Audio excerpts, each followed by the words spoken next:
सलाम। सलाम। सलाम। माफ कीजिएगा, मेरी मीटिंग जैसा मैं सोच रही थी कहीं ज्यादा लंबी हो गई।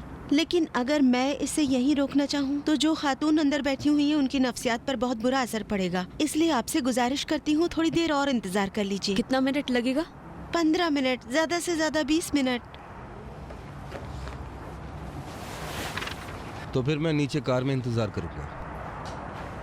मोहतरमा, जब मीटिंग खत्म हो जाए तो मुझे बता दीजिएगा, मैं आ जाऊंगा। ठीक है।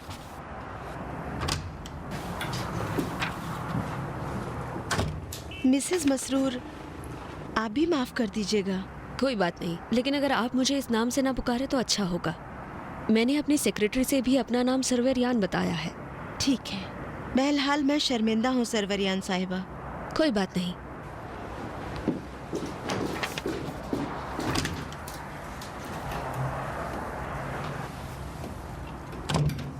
माफ कीजिएगा, मुझे नहीं लगता था कि हमारी बातें इतनी लंबी चलेंगी। ज्यादा बोल दिया मैंने? नहीं, बिल्कुल नहीं। अभी असल कहानी की तरफ तो आए ही नहीं। अच्छा, तो आप असल मौजू पर आइए। ये आप मुझे बताइए, ये कि सच्चाई मैं नीमा को बताऊं या नहीं? अच्छा, उस पर भी आते हैं। पहले पिछली बातों को पूरा करते हैं। आपने बताया जब आप बीजन से मिली तो उन्हें आपने बताया कि आप पेट से हैं। उन्होंने फिर क्या कहा? वो तो इस बात को सुनकर चौंक सा गया। मुझे लगा कि शायद वो इस बात को लेकर फिक्रमंद है कि अपने बच्चे को कैसे छोड़े। हो सकता है उसके साथ रहना चाहता हो। मैंने सोचा हो सकता है इस बात से परेशान हो कि बच्चे की वजह से मुझे उसको झेलना पड़ेगा।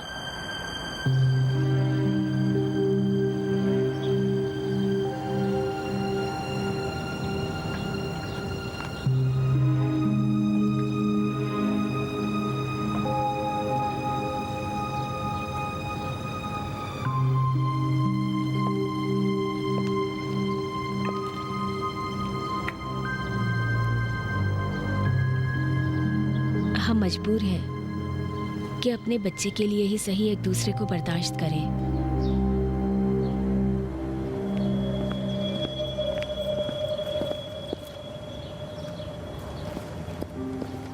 सलाम।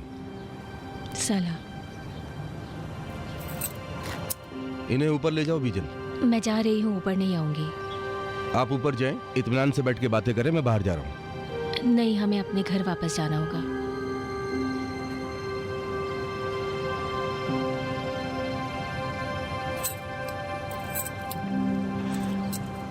शुक्रिया बहरोज। खुदा हाफिज।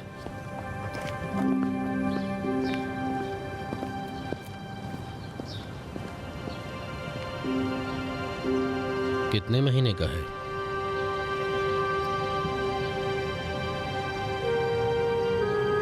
दो महीने।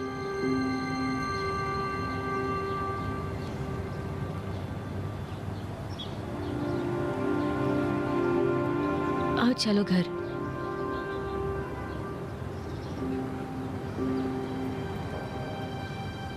वो मेरे साथ नहीं जाना चाहता था, इसलिए बहाने शुरू कर दिए। कहने लगा मुझे थोड़ा वक्त चाहिए ताकि इस बारे में वो फैसला कर सके कि उसे क्या करना है। मैंने भी जिद नहीं की और अकेली ही घर लौट आई।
उसकी मौजूदगी का एहसास हर लम्हा मुझे होता रहा।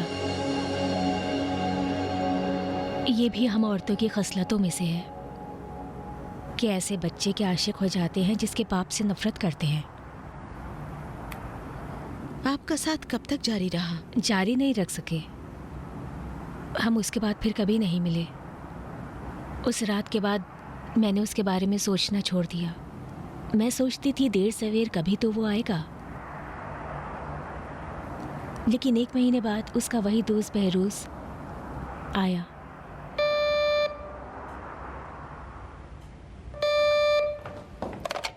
हेलो। सलाम। सलाम। नेकपुर हूँ हुसैनी साहिबा। आप ठीक हैं नेकपुर साहब? शुक्रिया। क्या मैं कुछ देर आपसे बात कर सकता हूँ? बोलिए।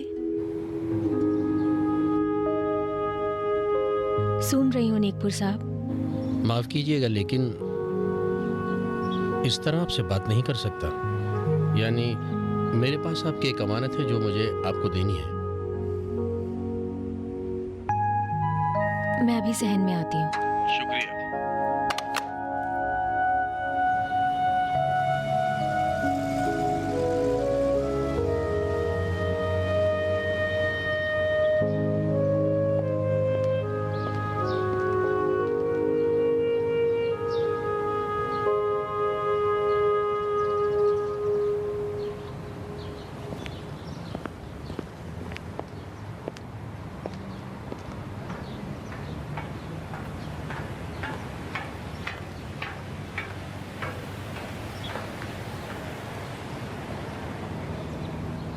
सलाम। सलाम। माफ़ कीजिएगा, आपको जहमत दी। कोई बात नहीं।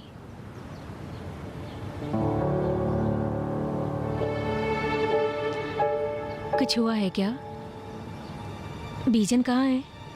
इसीलिए आपके पास आया हूँ। 20 दिन हो रहे हैं, बीजन अभी तक मेरे घर नहीं आया। मुझसे राबते में था, लेकिन बता रहा है कि वो आपके पास आ गया है। यानी वो इस दरमियान आपके यहाँ आया ही नहीं? नहीं। कल रात मुझे फोन किया, बोला कनाडा चला गया है। कनाडा? हम्म। क्या मतलब? कैसे चला गया?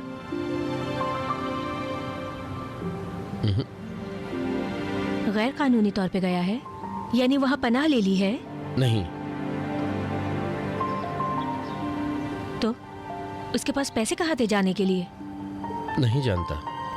हो सकता है झूठ कहा हो। नहीं, वो कनाडा से फोन कर रहा था। मैं मुतमईन हूँ। वही 20 दिन पहले, इससे पहले कि वो मेरे घर से जाए, इसे वहां रख दिया था। मुझे नहीं पता था, छुपा के रख दिया था। कल रात जब फोन किया तब उसने मुझे बताया। उसने कहा जैसे भी हो इसे आप तक पहुंचा दें। कल रात जब फोन किया था कुछ और नहीं बताया? बताया नहीं कि किस लिए गया है? मैं जानता हूं किस लिए गया है। बताएं, मैं भी तो जानूं। अगर आपको पता है तो बताइए मुझे। मुझे लगता है आपके लिए लिख दिया है इसमें।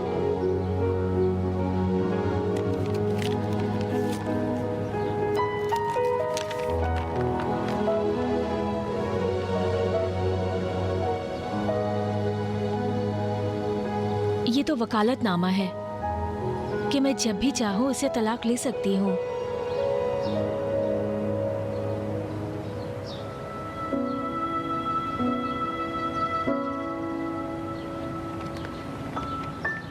इस बात से ना मैं खुश थी ना नाराज।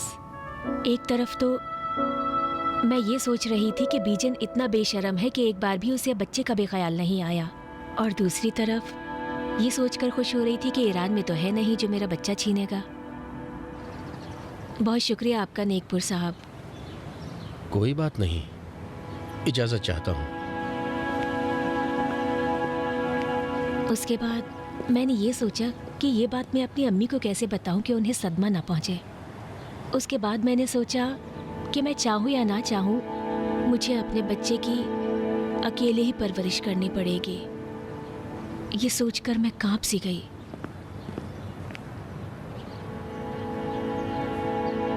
सुमैया साहिबा,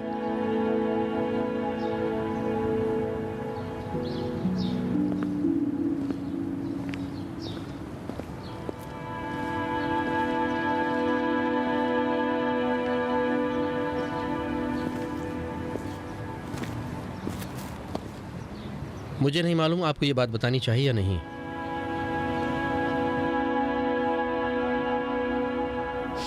उसने मुझसे कहा 1 साल से बीजन की किसी लड़की से दोस्ती हुई है और उनका आपस में मिलना जुलना है। वो लड़की पॉश एरिया में रहती है और उसके बाप का इंतकाल हो गया है। विरासत में बहुत सारी दौलत मिली है। वो लड़की और उसकी माँ आए दिन कनाडा आना जाना करते हैं। उनका काम ही है ऐशो इशरत में डूबे रहना और विरासत में मिली दौलत को लुटाना। उन्होंने 1 साल के अंदर कोशिश करके बीजन को वहाँ रहने का परमिट भी दिलवा दिया। तब मेरी समझ में आया कि बीजन मुझे सिर्फ इसलिए सताया करता था ताकि हम लोग अलग हो जाएं और तलाक हो जाए और मैं इस काम के लिए राज़ी हो जाऊं। फिर वो उस लड़की से शादी करके सुकून की ज़िंदगी गुजारे। लेकिन मैं भी ज़िद पर अड़ गई थी कि चाहे कुछ भी हो जाए मैं बीजन को तलाक तो नहीं दूंगी। उसके बाद मजबूरन उसे इस काम के लिए आगे बढ़ना पड़ा। उस औरत को पता था कि बीजन शादीशुदा है। दरअसल मैं मुतमईन नहीं हूँ। बीजन ने मुझे बताया कि वो जानती है, लेकिन शायद उसने झूठ बोला हो।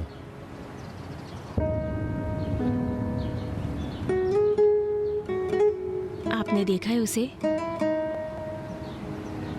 उस औरत की बात कर रही हूँ। सिर्फ उसकी फोटो। मैं बस ये जानना चाहती थी कि वो लड़की दिखती कैसी है। मैं ये जानना चाहती थी कि मुझसे ज़्यादा खूबसूरत थी क्या नहीं, लेकिन मैं पूछ नहीं सकी। शर्म महसूस हुई। लेकिन वो समझ गया कि मैं क्या पूछना चाहती हूँ।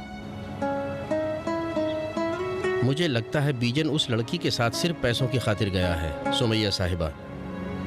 क्या फ़र्क पड़ता है? बहुत फ़र्क पड़ता है। ये भी हम औरतों की खुसूसियतों में से एक है। यहाँ तक कि अगर किसी मर्द से हम नफ़रत भी करते हैं, फिर भी हमें पसंद नहीं कि हमसे खूबसूरत औरत उसकी ज़िंदगी में आए। आप जानते हैं वो कनाडा में कहाँ गया है? नहीं, जिस नंबर से उसने हमें फ़ोन किया है, अगर हम चाहें तो उस नंबर से पता लगा सकते हैं। नहीं, इसकी कोई ज़रूरत नहीं है। आपका बहुत शुक्रिया नेकपुर साहब। सुमैया साहिबा, खुदा के वास्ते आप मुझसे नाराज़ मत होइएगा। मैंने बीजन को सिर्फ इसलिए अपने घर में पनाह दी थी कि अगर मैं उसे अपने घर में जगह नहीं दूंगा तो वो उस लड़की के पास न चला जाए। इससे मैंने सोचा कि उससे कम मिलना जुलना होगा और राब्ता भी उसके साथ कम होगा। जब भी वो मेरे साथ रहता था मैं आपके बारे में ही बात करता था और मेरी कोशिश ये होती थी कि मैं किसी तरह उसे आपके पास भेज दूं। 20 दिन पहले जब वो आया, उसने कहा मैं घर जा रहा हूं, तो मैं बहुत खुश हुआ। मेरी खुशी का कोई ठिकाना नहीं था। कल रात तक मैं खुश था। मैं आपसे नाराज़ नहीं हूँ नेकपुर साहब।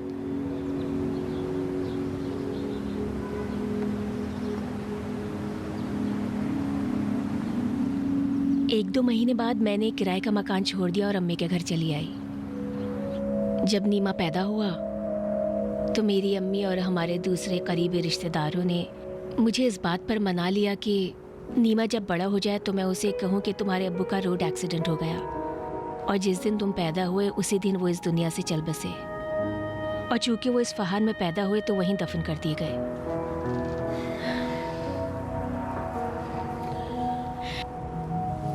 लेकिन जब से मैंने उस डरावने माहौल के बारे में आपसे बात की है, डर से कांपने लगी हूँ मैं। खुद पर ही शक होने लगा है। नहीं जानती मैंने नीमा के बाप के बारे में जो उससे झूठ बोला है वो सही भी है या नहीं। इसको लेकर मैं परेशान हूँ। नहीं, हम कभी झूठ बोला करते हैं तो उसको मसलेहत का नाम दे दिया करते हैं और खुद को कायल कर देते हैं। लेकिन जो झूठ आपने अपने बेटे से बोला है वो उसके लिए सही नहीं था हुसैनी साहिबा। आपने क्या सोच के उससे झूठ बोला? मैंने सोचा अगर वो अपने बाप के बारे में हकीकत जान जाएगा और ये जान लेगा कि उसका बाप बेमुरव्वत था तो उसे बहुत तकलीफ पहुंचेगी। इसको समझने की जरूरत ही नहीं थी। लेकिन मैं उसे हकीकत कैसे बताती ये समझे बगैर कि उसका बाप उसे कोई अहमियत नहीं देता और उसे छोड़कर चला गया। हमें कभी झूठ नहीं बोलना चाहिए, खासकर बच्चों से। लेकिन ये भी जरूरी नहीं है कि हमेशा पूरी सच्चाई बताई जाए। माफ कीजिएगा मिसेस मसरूरियान। सरवरियान साहिबा जाने वाली हैं। अगर थोड़ी देर इजाजत दें तो मैं भी आती हूँ। ठीक है। माफ कीजिएगा, मैं अब उन्हें और नहीं टाल सकती हूँ। हमने इस मीटिंग में आपकी जिंदगी की सिर्फ कहानी सुनी। मुझे लगता है हुसैनी साहिबा हमें और कई मीटिंग करनी होगी और बात करनी होगी आपसे।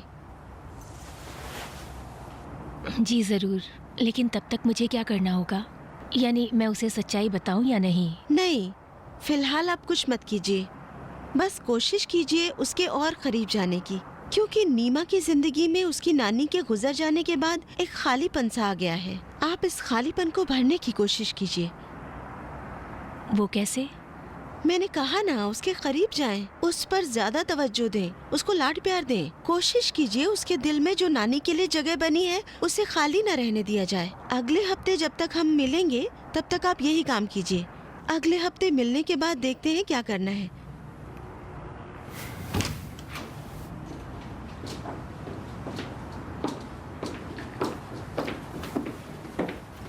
आपका बहुत शुक्रिया डॉक्टर। कोई बात नहीं। हुसैनी साहिबा के लिए अगले हफ्ते का कोई दिन दे दो। जी, आप अंदर चलिए सरवरियान साहिबा। मसरूर साहब को फोन किया ऊपर आने के लिए? जी हाँ, आ रहे हैं। शुक्रिया। अगले हफ्ते कौन सा दिन आपके लिए रख दूं? मंगल को।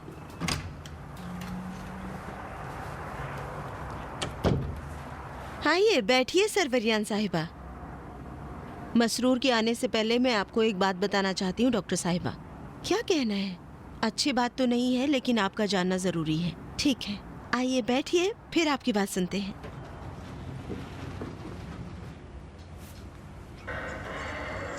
मैंने उनसे भी कल कहा था कि मैं उनका केस नहीं लूंगा। फिर उन्होंने आपको मजबूर किया कि आप उनकी पैरवी करें, इसलिए कि उन्हें पता है कि मैं आपकी कितनी इज्जत करता हूँ। रसा, वो बहुत इसरार कर रहे हैं। कई बार फोन भी किया मुझे। इस तरह से वो मुझ पर दबाव डालने की कोशिश कर रहे हैं। वो कह रहे थे कि अगर फीस की बात है तो कई गुना फीस देने के लिए तैयार हूँ मैं। हाजी साहब, आप जानते हैं कि मैं ऐसा नहीं हूँ। वकालत की फीस वगैरह की तो कोई बात ही नहीं है। आप तो जानते हैं कि मैं इस तरह की चीजों से कोसों दूर हूँ। तो फिर तुम्हारी परेशानी क्या है बेटे, बताओ। देखो, सच सच बताओ। दरअसल मुझे ऐसा लगता है कि जंदियान साहब मुझसे सच नहीं बोल रहे हैं। मतलब तुम ये सोचते हो कि वो झूठ बोल रहे हैं? अगर वो मुझसे झूठ नहीं बोल रहे हैं तो कोई ना कोई ऐसा राज जरूर है जो वो मुझसे छुपा रहे हैं। मैं सिर्फ इतना कर सकता हूँ कि मैं किसी ऐसे आदमी का दिफा करूँ जिसके बारे में पता हो कि वो बेकसूर है, और ये तो बिल्कुल भी बेकसूर नहीं लगते। क्या हुआ कि तुम ये सोच रहे हो कि वो कुछ छुपा रहे हैं तुमसे? कहानी लंबी है हाजी साहब। अगर आप इजाज़त दें तो मैं आपके दफ्तर आकर कल तफसील से बात करूं इस पे। ठीक है, कल आ जाओ, हम तफसील से बात करते हैं। 4 बजे ठीक रहेगा? हाजी साहब, कल 4 बजे मेरी कोर्ट में हियरिंग है। 5 बजे आ जाऊं? हाँ, कोई बात नहीं, आ जाओ।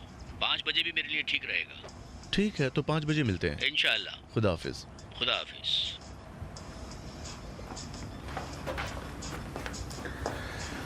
आप ठीक हैं अम्मी जान? यहाँ भी काम से पीछा नहीं छूटता। वाह वाह, चाय का कितना अच्छा रंग है। क्या करूं अम्मी जान, काम ही मुझे नहीं छोड़ता। मेरे बेटे, जब घर में आया करो तो काम को बाहर ही छोड़कर आया करो। मेरी बात तो रहने दो, लेकिन जब तुम्हारी शादी हो जाएगी तो ये घर भी तुम्हारा नहीं होगा और ना ही ये ऑफिस होगा। तो ये घर वालों के लिए होगा। जो हाँ, बस यही कहो। बेकार में जी कह के सब टाल दिया। बेकार में क्यों अम्मी जान? मैं आपसे वादा करता हूँ कि जब भी मैंने शादी की तो घर में काम लाना मैं बंद कर दूंगा। ये वादा है मेरा। कब? जब शादी करूंगा तब ना। मैं वही तो पूछ रही हूँ, शादी कब करोगे? वो तो मेरे हाथ में है नहीं, जब खुदा को मंजूर होगा। खुदा से क्या मतलब? अगर तुमने अपना वक्त रात दिन इनकी उनकी वकालत करने के बजाय अपने लिए अच्छी सी लड़की ढूंढने में लगाया होता तो अभी तक कई बच्चे हो गए होते। अपनी सुस्ती और काहली में खुदा को बीच में मत लाओ। बराए मेहरबानी आप सुस्ती को मेरी गर्दन पे मत डालिए। अब तक तो रस्म यही रही है कि माएँ अपने बेटों के लिए दुल्हनें ढूंढती हैं। क्या मैंने अब तक तुम्हारे लिए 7-8 लड़कियां नहीं देखी, उनकी पहचान नहीं कराई? जो आदमी खुद बहाने बनाए, इनकार करने के लिए उसके पास कई बहाने होते हैं। अब चाहे उसके लिए 70 लड़कियां क्यों ना ढूंढ लो। किस बहाने की बात कर रही हैं अम्मी जान? उनमें से कोई भी लड़की मेरे लायक थी ही नहीं। तुम्हें कैसे पता? वो आखिरी वाली लड़की जो सफिया की बेटी थी, तुमने उससे 2 मिनट के लिए बात तक नहीं की। फिर तुम्हें कैसे पता लग गया कि वो तुम्हारे लायक नहीं है, तुम्हारी पसंद की नहीं है? सफिया साहिबा की बेटी तो मुझे जाहिरी तौर से पसंद नहीं आई। अभी खाने में क्या है? कल वक्त निकालो, मैं तुम्हें एक लड़की दिखाती हूँ। किसे? एक दूसरी लड़की है। मजाक कर रही है ना? क्या तुमने मजाक में बोला था कि माँ की जिम्मेदारी होती है बेटे के लिए लड़की ढूंढना? नहीं, लेकिन आखिर वो है कौन? हम उसी लड़की से मिलने जाएंगे जिससे हम अस्पताल में मिलने गए थे और वो नहीं मिली थी। अम्मी, उस दिन आप मुझे अस्पताल लेकर के गईं तो वो शुक्रिया अदा करने का मामला नहीं था ना? क्यों नहीं था? उस दिन इसलिए गए थे कि मैं भी उसका शुक्रिया अदा कर लूं और तुम भी मिल लो। मेरे ख्याल से तो लड़की अच्छी है। अब चलो, कल खुद ही देख लेना। कल तो मैं बिल्कुल भी नहीं जा सकता, हियरिंग है। अभी मैंने सुना कि तुम्हारी कल 4 बजे हियरिंग है। कल तुम मेरे साथ चलो ताकि 2 बजे अस्पताल पहुंच जाएं, क्योंकि उस लड़की की सुबह की शिफ्ट है और 2 बजे वो खाली हो जाएगी। कसम से सुबह में भी नहीं आ सकता, बहुत ज्यादा काम है मुझे। अच्छी बात है, अगर कल नहीं तो किसी और दिन रख लो ताकि उससे तुम मिल सको।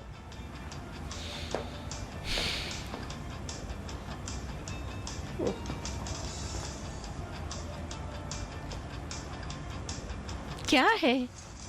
क्या तुम इस लड़की को भी बगैर देखे कहना चाहते हो कि मुझे पसंद नहीं है?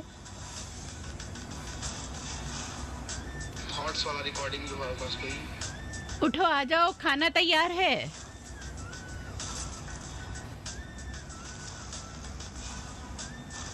मैं भी नहीं कहता कि बुरा है बेटे। हुसैन अच्छा मजदूर है लेकिन लापरवाही करता है। याद है 2 महीने पहले सामान शिफ्ट करते वक्त उसने 2 कीमती सामान तोड़ दिया था। सलाम, क्या हाल है? सलाम बेगम। सलाम। इसीलिए मैं उसकी कभी कभी गोशमाली करता रहता हूँ ताकि वो ठीक से काम कर सके। तुम ठीक हो बेगम? ठीक हूँ। देर क्यों कर दी आज? थोड़ा अकाउंट का काम देखने में वक्त लग गया। उसको ठीक ठाक करके आए हैं। कपड़े बदल लें, खाना तैयार है। हाँ।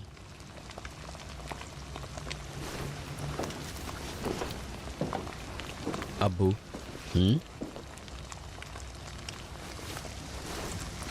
मुझे आपसे कुछ बात करनी है।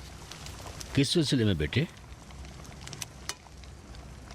मेरे बारे में, यानी मेरे और समीरा के बारे में।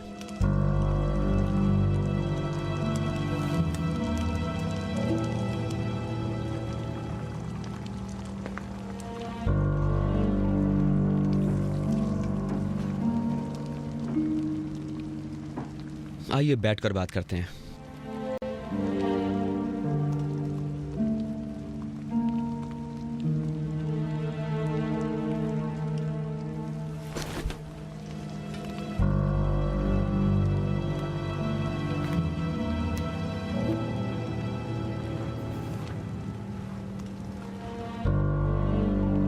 आप भी बैठिए अम्मी जान।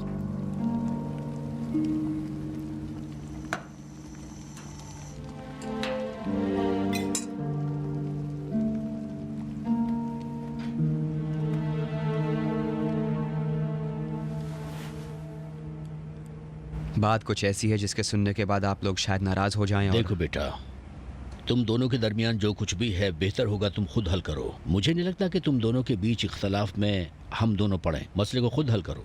अगर समीरा के बारे में बात कहनी है तो उसे भी यहाँ होना चाहिए ताकि वो भी अपनी बात कह सके। नहीं, बात ऐसी नहीं है जैसा आप लोग समझ रहे हैं। हमारे और समीरा के बीच कुछ इख्तिलाफ नहीं है। तो फिर परेशानी क्या है? यानी अभी तुम किस सिलसिले में बात करना चाहते हो बेटे? मेहंदी बेटे, आखिर हुआ क्या है मेरी जान? तुम हमें डरा रहे हो। मैं और समीरा हम दोनों एक दूसरे के लायक नहीं हैं।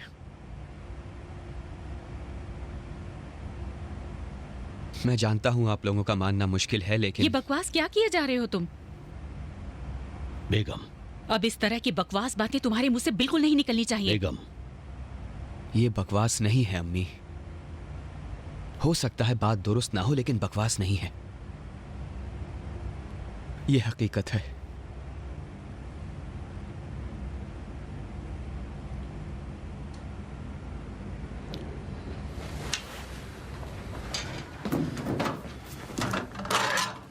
रजा साहब, जाइए समीरा को बुला लाइए खाने के लिए।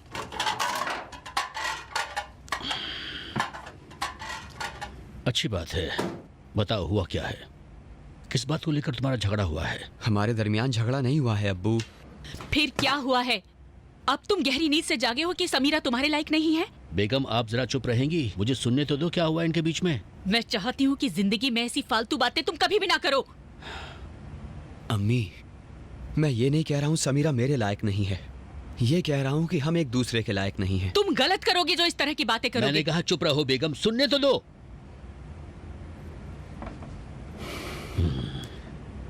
अगर नहीं सुनना चाहती हो तो अपने कमरे में जाओ, वरना चुपचाप बैठो। सुनने तो दो, आखिर बात क्या है? दरखास्त करता हूं, सुकून से बैठो और सुनो।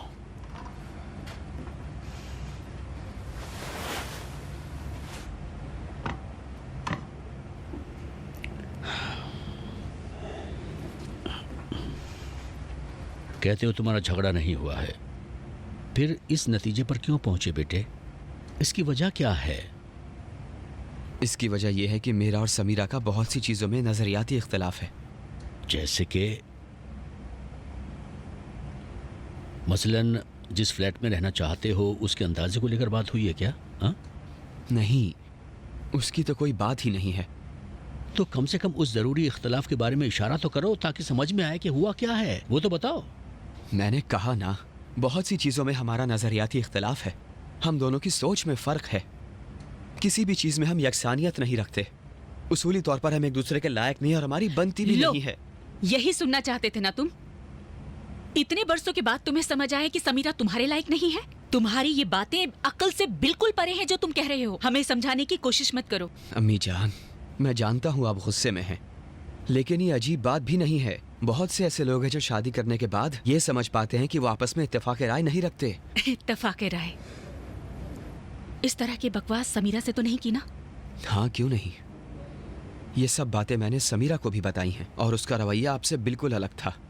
उसने भी मेरी तरह ये बात मान ली कि हमें शादी नहीं करनी चाहिए। और वो भी मान गई ना?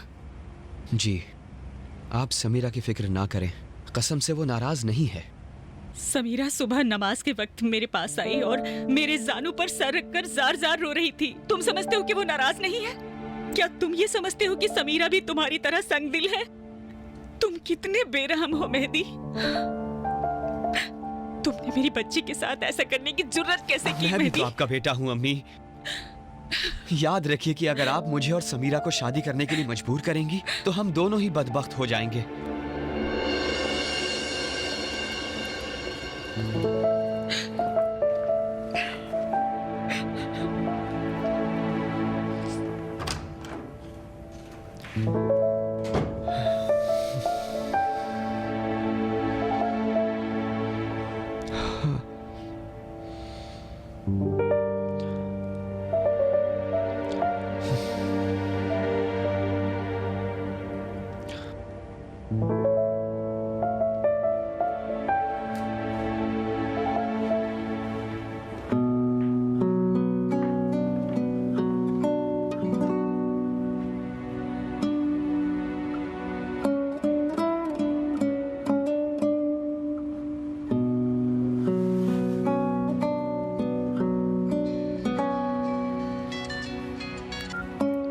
सलाम। सलाम। आहिस्ता बात करो समीरा। अभी मैं अपने कमरे में हूँ। मैंने अम्मी अब्बू से बात की है। मैंने उनसे कह दिया है कि मैं समीरा से शादी नहीं करना चाहता।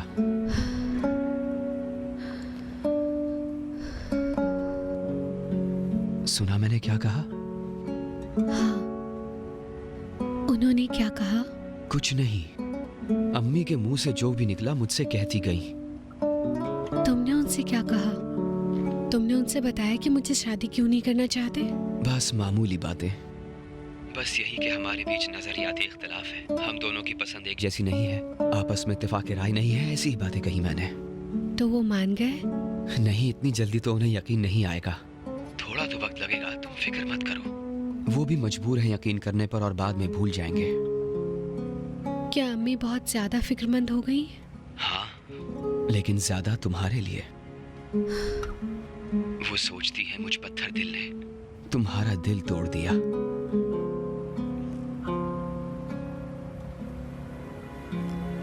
समीरा, क्या है? मुमकिन है अम्मी तुम्हारे कमरे में आके तुमसे बात करना चाहें। उनसे कह देना मेहदी ने अपनी बातों से मुझे कायल कर दिया है कि हमारी शादी गलत होगी। तुम ये जाहिर करने की कोशिश करना कि तुम इस फैसले से खुश हो। मैं तो तैयार हूँ, लेकिन मैं इस बात से खुश नहीं हूँ मेहदी। अगर अम्मी ये देखेंगी कि तुम इस फैसले से खुश हो और तुम्हारा दिल नहीं टूटा है, तो उनकी नाराजगी भी धीरे धीरे दूर हो जाएगी और वो मान जाएंगी। सुना तुमने? मेहदी। हाँ बोलो। मुझे माफ कर देना तुम।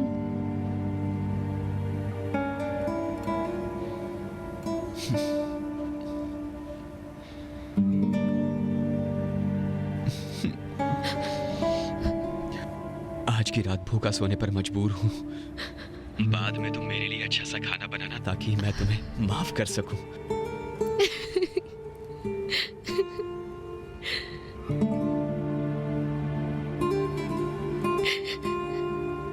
शब खैर। शब खैर।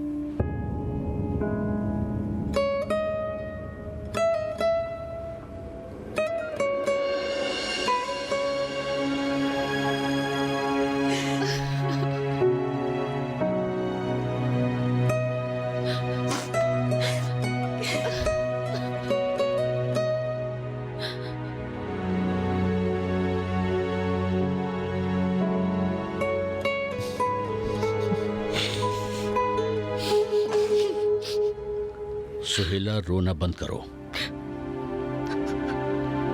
उसी रात मैंने तुमसे कहा था कि मुझे जाके समीरा से बात करने दो कि क्या हुआ है, लेकिन तुमने जाने नहीं दिया। लो, ये है उसका नतीजा। बेगम, मेहदी ने जो उन दोनों के खिलाफ की बात की है वो आजकल की नहीं है, ऐसा मत सोचो तुम। क्या वाकई में तुमने भी मेहदी की बातों को मान लिया है? उसे झूठ क्यों बोलना चाहिए? नहीं जानती, लेकिन जो कुछ भी इसने कहा है वो सब बहाना है। बहाना? तुम कहना क्या चाहती हो सुहेला? बताओ मुझे। मेहदी ऐसे बहाना करके समीरा से शादी क्यों नहीं करना चाहेगा? क्या हमने समीरा को कभी मजबूर किया कि वो इससे बहाना बना के भागना चाहे और शादी ना करना चाहे? बोलो।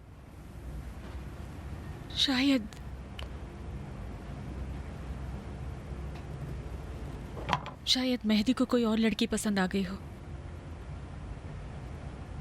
अपने बेटे पर इल्जाम मत लगाओ सुहेला। मेहदी इस तरह का लड़का नहीं है। इसके अलावा कौन सी लड़की है? मेहदी मेरा बेटा सुबह से लेकर रात तक मेरे साथ काम करता रहता है।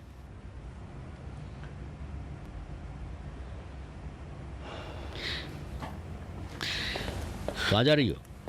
जा रही हूँ समीरा से बात करने। रहने दो उसे। लेकिन क्यों? जब उसका जी चाहेगा मेहदी की तरह हमसे बात कर लेगी।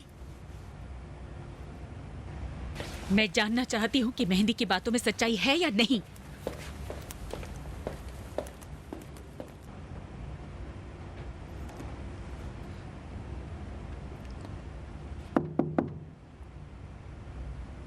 समीरा,